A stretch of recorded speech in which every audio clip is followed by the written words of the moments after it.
Hey everyone, welcome to our week 5 second reading workshop.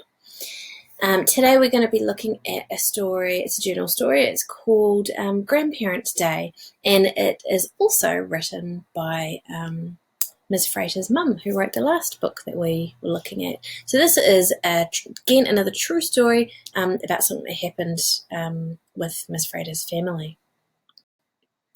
Now, before we read it, I just wanted to do a little bit of geography to help you understand something that happens in the story. So in the book, the grandparents come to Grandparents' Day and they have to drive all the way from Nelson to Auckland, which is a really, really, really long way.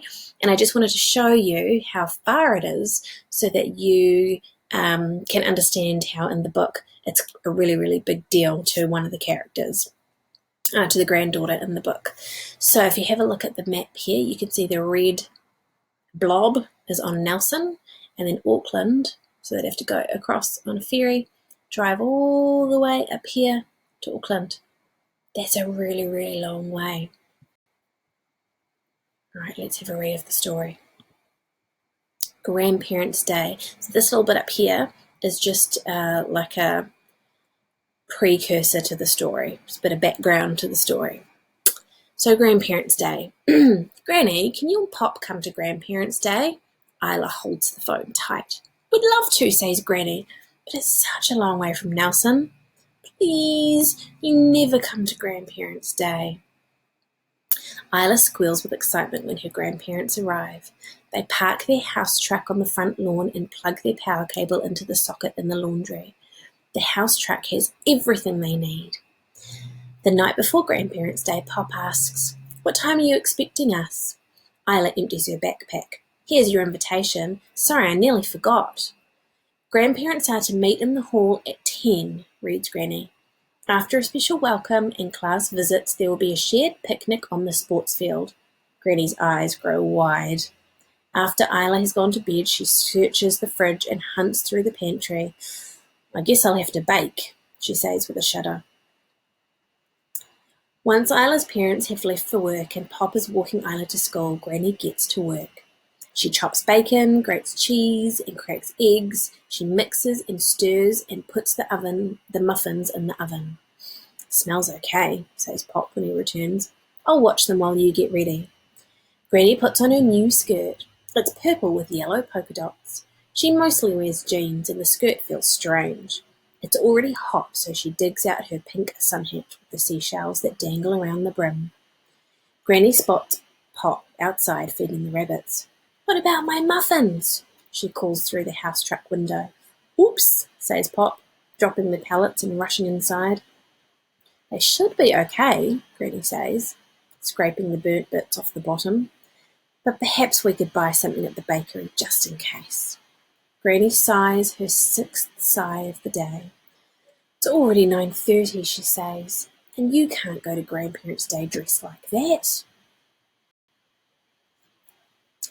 While Granny packs the muffins, Pop changes his shirt. "Ready?" Granny calls as she slams the back door. "Not yet," yells Pop. He looks at the power cable that leads from the house truck to the laundry. It needs to be unplugged so they can shut the laundry window. "Oops," says Granny. "I'll get the house key." She lifts up the doormat. The key's not there. It's not in the pot plant or under the stone. It's not in the rabbit hutch or inside a gumboot. "Oh, we're going to be late," Granny wails, "and we've still got to stop at the bakery." "Don't panic," says Pop. "I'll get a ladder." At last, Pop finds a ladder and levers the cord from the socket with a piece of wood he's found in the shed. He sounds very resourceful, doesn't he? Carefully, he pushes the window shut. "There, that will have to do," he says. He winds up the cord and stows it in the house truck. "It's 9:50, Granny says as they back down the drive. "We're definitely going to be late." "Not that late," says Pop, patting Granny's knee. He stops the truck opposite the bakery. "Some blueberry muffins might be nice. Mind the traffic, the road's busy." Granny eventually returns with some cheese muffins. "The blueberry was sold out," she says. Parked cars line the streets around school. There's no space for a house truck. Granny's face is as pink as her hat. "Keep calm," says Pop. I'll drop you off and go park. Granny hears singing coming from the hall. I'll just sneak in, she decides, and fade to empty seat at the back. But she can't sneak in. She can't even see through the door. Grandparents spill out to the netball court. Granny's in no mood to be polite. Excuse me, I've come a long way, she murmurs, elbowing her way through the crowd. She glimpses grandmas, grandmas, nanas, and poppers all sitting comfortably on chairs. Granny is sure Isla will be searching every face. She fans herself with her hat and tries to put on a smile. So at this point in the story, Granny is feeling quite flustered and quite stressed out. And Grandpa seems quite calm and like he's really trying hard to calm Granny down so that they can have a nice day. Let's see what happens. After the singing, the principal welcomes the grandparents. I wonder who's travelled the farthest, she says. 3 hands go up. The granny clicks her fingers and waves her bright pink hat. I'm from Nelson, she yells. I was worried you wouldn't get here, says Isla as she leads Granny and Pop to her classroom. I wouldn't miss my first grandparents' day for the world, says Granny. Granny walks around the classroom. She admires the self-portraits and the dinosaur mural and the photographs from school camp. When she went to school, the classroom had a blackboard and a single world map. Pop sits in a chair that's far too small. He has a dreamy look on his face. One moment, he's in his granddaughter's classroom. The next, he's back in his old classroom, 60 years ago. His wooden desk has a lift-up lid. He holds a pen that he has to dip in ink.